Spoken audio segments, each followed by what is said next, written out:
Hello दोस्तों। कैसे हैं आप सब। मेरा नाम दीपक है और मैं आप सबका स्वागत करता हूं मेरे चैनल आपके एचआर कंसल्टेंट में। दोस्तों, आज के टॉपिक में हम लोग बात करेंगे मून लाइटिंग की कि बेसिकली मून लाइटिंग क्या होता है। तो मून लाइटिंग के बारे में जानने के लिए बहुत कुछ है। मैं डेफिनेशन के साथ साथ बताऊंगा कि क्या मून लाइटिंग हमारे देश में लीगल है, और लीगल है तो कैसे लीगल है। एंड देन ये भी बताऊंगा कि कंपनियां क्यों वरीड करती हैं मून लाइटिंग को लेके। तो जानने के लिए बहुत कुछ है, चलिए शुरू करते हैं। सबसे पहले मून लाइटिंग का मीनिंग जान लेते हैं कि मून लाइटिंग बेसिकली होता क्या है।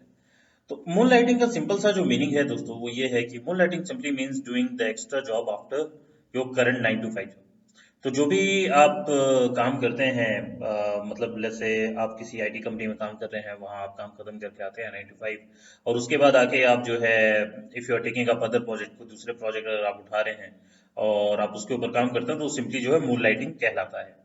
ठीक है। तो आई होप आपको जो है बेसिक सी डेफिनेशन है वो क्लियर होगी। ठीक है।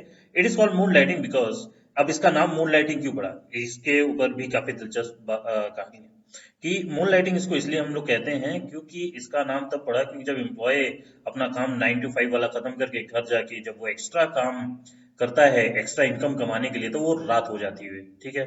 तो उस रात में जब वो काम करता है, इस कारण से जो है इसको मून लाइटिंग नाम दिया गया। ठीक है। That is how the term moon lighting came. Then अगर मैं इसको सिंपल टर्म में बताऊं तो simply put, taking up an assignment or any project outside of your work, जो कि 9 to 5 का आपका रेगुलर काम है, उसके अलावा अगर आप कोई भी प्रोजेक्ट उठाते हैं उस 9 to 5 के जॉब के बाद, ठीक है, किसी प्रकार का असाइनमेंट उठाते हैं, किसी प्रकार का काम उठाते हैं जिससे आपको एडिशनल इनकम होती है, तो वो मून लाइटिंग में कंसिडर होता है दोस्तों। तो होप आप लोगों को डेफिनेशन जो है क्लियर होगी, क्योंकि डेफिनेशन में ज्यादा कुछ है नहीं, बेसिक सा डेफिनेशन है। होप आप लोगों को क्लियर होगा। चलिए अब आगे बढ़ते हैं। रीजन जान लेते हैं क्या है, मतलब एक कोई एम्प्लॉय मून लाइटिंग क्यों करता है, कि किस कारण से जो है कोई एक एम्प्लॉय मून लाइटिंग करता है, क्या कारण होता है। सबसे पहला कारण है, जो बहुत सारी कंपनियों में देखा जाता है इंडिया में, वो है अंडरपेड। हमारे देश में बहुत सारे एम्प्लॉय ऐसे हैं दोस्तों कि जो उनके पास कैलिबर होता है, उस कैलिबर के हिसाब से उनको पैसे नहीं मिलते हैं। ठीक है। जब आप उस कैलिबर के हिसाब से उनको पैसे नहीं दोगे, तो वो एक्स्ट्रा इनकम करने के लिए तो अपॉर्चुनिटी ढूंढेंगे ही। और जिस हिसाब से हमारे देश में इन्फ्लेशन रेट बढ़ रहा है, उस हिसाब से हर कोई जो है एक्स्ट्रा इनकम की तरफ देख रहा है। तो अगर कंपनी अंडर पे करती है, कंपनी अगर एक एम्प्लॉय को पैसा बराबरी का नहीं दे रही है जो मार्केट स्टैंडर्ड है, और ही इज बीन और she is been under paid, then they go for moonlighting. तब वो एडिशनल प्रोजेक्ट उठाते हैं, तब वो एडिशनल प्रोजेक्ट पे काम करते हैं, जिसको हम मून लाइटिंग कहते हैं। ठीक है। दूसरा एक जो कारण है, वो ये है कि काम के बाद, क्योंकि बहुत सारे लोग जो है वर्क फ्रॉम होम भी कर रहे हैं, अब धीरे धीरे जो है वर्क फ्रॉम होम खत्म हो रहा है। तो जब वर्क फ्रॉम होम कर रहे हैं तो उनके पास जो है ट्रैवलिंग का टाइम बच जाता है, बहुत सारा जो है खाली टाइम बच जाता है। तो जैसे ही उनका काम खत्म होता है, तो उनके पास बहुत सारा जो समय वो ट्रैवलिंग में वेस्ट कर देते थे, 1 घंटा 2 घंटा, वो अब उनको जो है खाली मिल जाता है। तो जब उनके पास खाली समय है, तो वो खाली समय को यूटिलाइज करना चाहते हैं, तो उनके पास एम्पल ऑफ टाइम है, उसको यूटिलाइज करने के लिए भी लोग मून लाइटिंग करते हैं, एडिशनल प्रोजेक्ट उठाते हैं। देन अगला है मैक्सिमाइज देयर टैलेंट। क्योंकि एक एम्प्लॉय जो है कंपनी में 9 to 5 जॉब करता है, तो वहां पे जो उसको काम दिया गया है वो उसी पे काम कर रहा है। एंड उसको अगर लगता है कि वो अपने टैलेंट का बेहतर यूटिलाइजेशन नहीं कर रहा है, तो वो सोचता है कि मैं कोई एडिशनल इनकम सोर्स जनरेट करता हूँ, एडिशनल प्रोजेक्ट उठाता हूँ, जिसमें जो है मैं अपने टैलेंट को भी मैक्सिमाइज कर सकता हूँ। तो वो अपना जो है एडिशनल इनकम बनाने के लिए एक अलग से प्रोजेक्ट उठा लेता है और उसके ऊपर काम करने लगता है। ठीक है। तो जिससे वो अपना टैलेंट मैक्सिमाइज करता है। देन लास्ट में है पैशन। अब बहुत सारे लोग क्या होते हैं, देखो दोस्तों, हमारे देश में जो है, बाहर की तो नहीं बात कर रहा हूँ, हमारे देश में ऐसा है कि आपको जॉब जो है पैशन के लिए कई लोगों को जो है मिल जाती है जॉब, बट हमारे यहाँ पे जॉब तो आपको करना ही होता है। और अगर आपको पैशन वाली जॉब नहीं मिल रही, तो आपको जो भी जॉब मिलती है वो आपको करनी पड़ती है, because end of the day आपको पैसे कमाने ही हैं। ठीक है। तो when you are not into that particular profession जहां आपका पैशन लाई करता है, तो उस समय में क्या होगा, आप अपना काम जो आपको दी गई है कंपनी की तरफ से, जो आपको जॉब रिस्पॉन्सिबिलिटी दी गई है, आप उसको अच्छे से करते हो। देन आफ्टर दैट आप घर आके जो है, आप उस चीज को करते हो जो आपका पैशन बोलता है। ठीक है। आप जिस पैशन को फॉलो करते हो, आप उसके ऊपर जो है काम करते हो, उसको मोनेटाइज करते हो, सिंपल सी बात है। ठीक है। तो ये कुछ कारण है मून लाइटिंग करने के। ठीक है दोस्तों, चलिए अब आगे बढ़ते हैं। अब यहाँ पे वाई कंपनीज वरीड, कंपनियां क्यों परेशान रहती हैं, मूल मूल लाइटिंग से कंपनियों को क्यों नुकसान है? तो सबसे पहला जो है कॉन्फ्लिक्ट ऑफ इंटरेस्ट हो जाता है।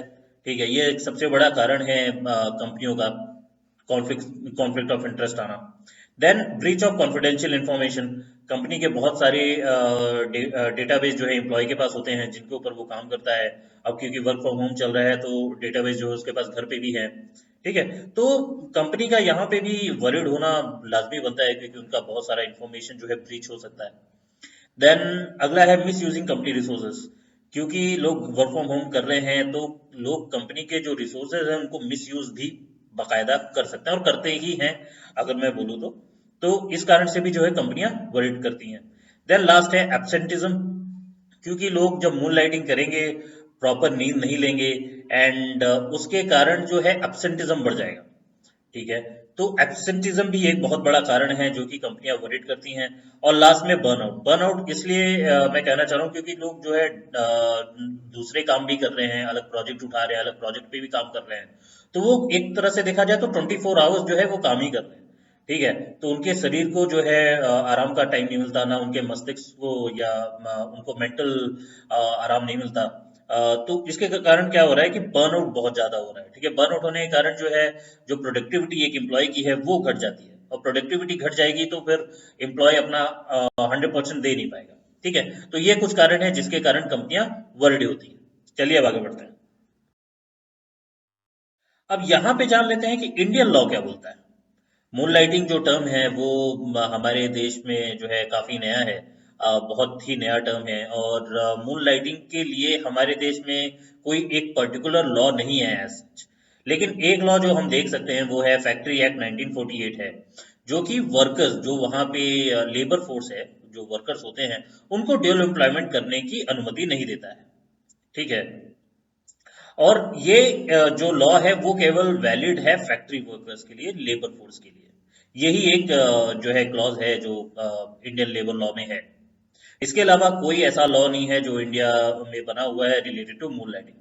लेकिन there is no specific law prohibiting moon lighting in India, जैसे कि मैंने आपको बताया। But one should always check his or her appointment letter which may have a clause related to moon lighting. तो कहने का मतलब है कि वैसे तो इंडियन लेबर कोड में कोई ऐसा लॉ नहीं है जो कि आपको मून लाइटिंग करने से प्रोहिबिट करे। लेकिन फिर भी जैसे ही आप कंपनी ज्वाइन करते हैं, कोई भी कंपनी ज्वाइन कर रहे हैं, तो उसका अपॉइंटमेंट लेटर या ऑफर लेटर आप जरूर अच्छे से पढ़ लें, अच्छे से चेक कर लें। और उनमें दो बातों का ख्याल रखें, दो क्लॉज आपको देखने बहुत जरूरी हैं जो कि हाँ आपको मून लाइटिंग करने से रोक सकती हैं। और अगर ये क्लॉज मेंशन है तो प्लीज आप मून लाइटिंग मत कीजिए या एक्स्ट्रा असाइनमेंट कहीं से मत उठाइए। ठीक है, so it will decide whether or not you can pick up a second assignment from anywhere or not. ठीक है, तो ये चीज ध्यान रखिएगा। पहला क्लॉज क्या है? Single employment clause.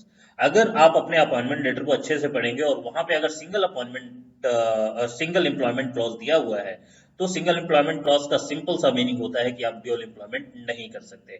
That means आप जब कंपनी के तरफ से बाइंड हैं और उसी काम के लिए बाइंड है, बाध्य है, तो आप कोई अलग से प्रोजेक्ट नहीं ले सकते।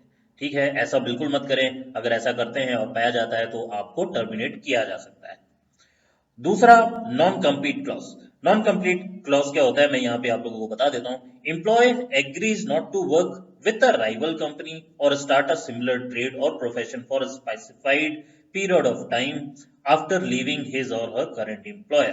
तो अगर आपने नॉन कम्पीट क्लॉज साइन किया है जिसमें यह बोला जाता है कि एक एम्प्लॉय अगर कंपनी में है और कंपनी छोड़ रहा है एक स्पेसिफिक टाइम पीरियड के लिए, वो उसी सेम प्रोफेशन, उसी सेम प्रोजेक्ट और ट्रेड में जो है वो काम नहीं कर सकता है, ना वो उस पर्टिकुलर प्रोफेशन में जा सकता है एक पर्टिकुलर टाइम ड्यूरेशन के दौरान। ठीक है, और अगर उस कंपनी में काम कर रहे हैं तो नॉन कम्पीट क्लॉज अगर है तो आप कोई एडिशनल प्रोजेक्ट नहीं उठा सकते हैं। अगर ऐसा करते हैं तो कंपनी के पास पूरी अथॉरिटी है कि आपको वो टर्मिनेट कर दें। ठीक है, तो होप दोस्तों आप लोगों को ये समझ में आया होगा। आशा करता हूँ आज का वीडियो आप लोगों को पसंद आया हो। अगर पसंद आया है तो लाइक जरूर कीजिएगा, अपने ज्यादा से ज्यादा दोस्तों के साथ शेयर कीजिएगा और सब्सक्राइब करना मत भूलिएगा दोस्तों। और होप अगर वीडियो अच्छा लगा है तो कमेंट करके जरूर बताइएगा। मैं आप लोगों के कमेंट पढ़ता हूँ और उस हिसाब से जो है अपने वीडियोस को और अच्छा करने के लिए मैं कोशिश कर रहा हूँ दोस्तों। मैं मिलूंगा आप लोगों से अगली वीडियो में, तब तक के लिए अपना ख्याल रखिएगा। धन्यवाद दोस्तों।